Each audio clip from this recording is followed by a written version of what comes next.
Mabuhay! It's me, your girl, InDaynaMo, and welcome back to my Taglish channel!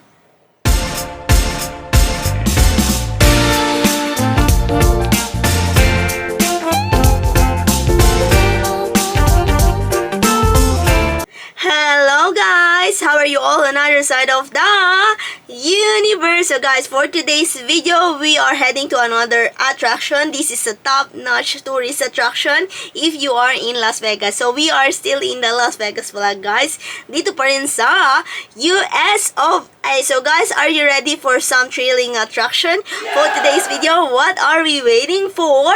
Happy watching!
Welcome to the Skypod, or previously known as the Stratosphere Observation Deck, is one of the most exciting places to visit in Las Vegas for the simple reason that it offers stunning 360-degree views of the city below.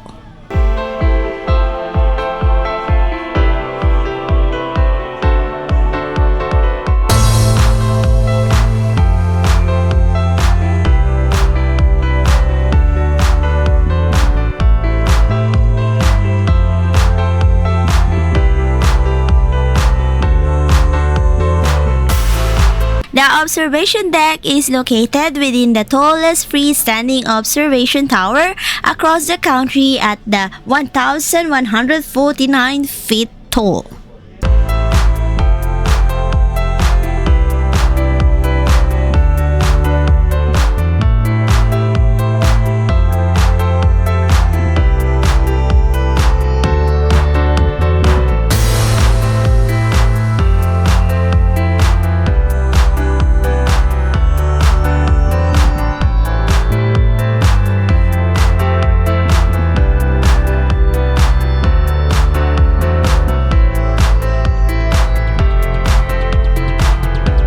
Since it first opened its doors in 1996, the iconic tower has attracted celebrities and tourists alike to marvel at its amazing views. The tower is so tall that you can view helicopters and eye-level and accelerating experience that is one of the highlights of a Las Vegas visit.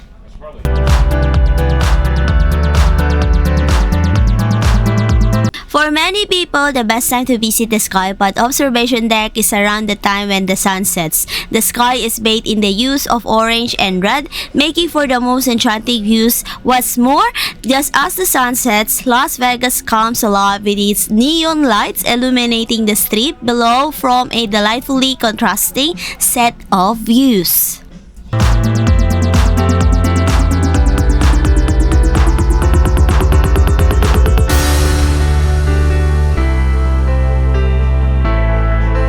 One of the things that make the Strat Skypod a preferred lookout point is the fact that the deck features angle windows in the air-conditioned facility. Therefore, the indoor deck is perfect for those who struggle with a fear of heights. However, if you are looking for the quintessential Vegas adventure, you will love the outdoor observation deck as well as the numerous thrill rides that accompany it. The outdoor deck is the perfect chance to scan the city through the different viewfinders, taking a moment or two to spot some of the city's most iconic landmarks. Are you making plans to host an unforgettable event? Why not host your group at the observation deck and treat your guests to the fantastic views of the Las Vegas Strip and the Valley for a memorable event? The deck caters for groups of between 100 and 2,000 people, and it is crucial to make a reservation beforehand.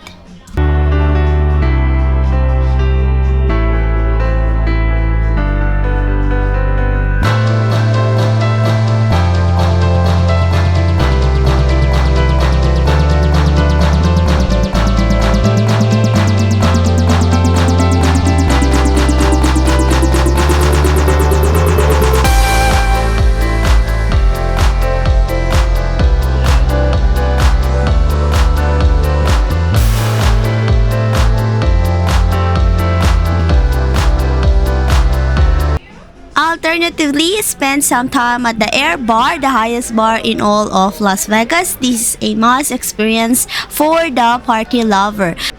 With the club's signature drinks and renowned cocktails on offer, there is no better way to enjoy the city's spectacular views. The Skypod is open daily from 10 a.m.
guys, that's the Strat observation tower, guys, dito sa the Strat Hotel and Casino Tower, guys. So, nakita nyo kanina ang ating observation decks. So, if you haven't yet checked our latest videos from our previous vlog dito sa Las Vegas, we are at the attraction, guys, for today's video. So, nakita nyo, this is not our first time in one of the observation decks. So, we've been in the observation decks in other countries, guys. Katulad ng Kuala Lumpur, we've been in the observation deck on Kuala Lumpur.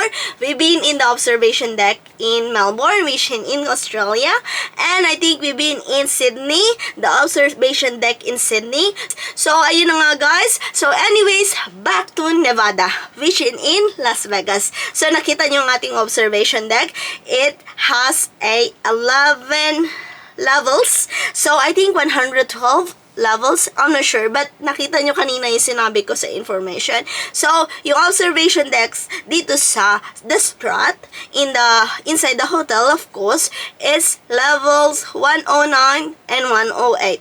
So, different levels. They also have a dining if you want some fine dine, restaurant. There's also a bar in the other level. And if you are a thrill, so if you love adventure or extreme adventure like bungee jumping and some thrill rides with some extreme heights rides, guys, nandito siya sa level, guys, ng level ng tower. So anyways, nakita nyo observation deck, they also have a fee. You need to purchase tickets through online or through the desk below the entrance of the Strat Hotel. So, I'll put their SOCMED in my description box down below, and you can check it out if you are planning to go to Las Vegas, or if you been in Las Vegas and you will want to go back again.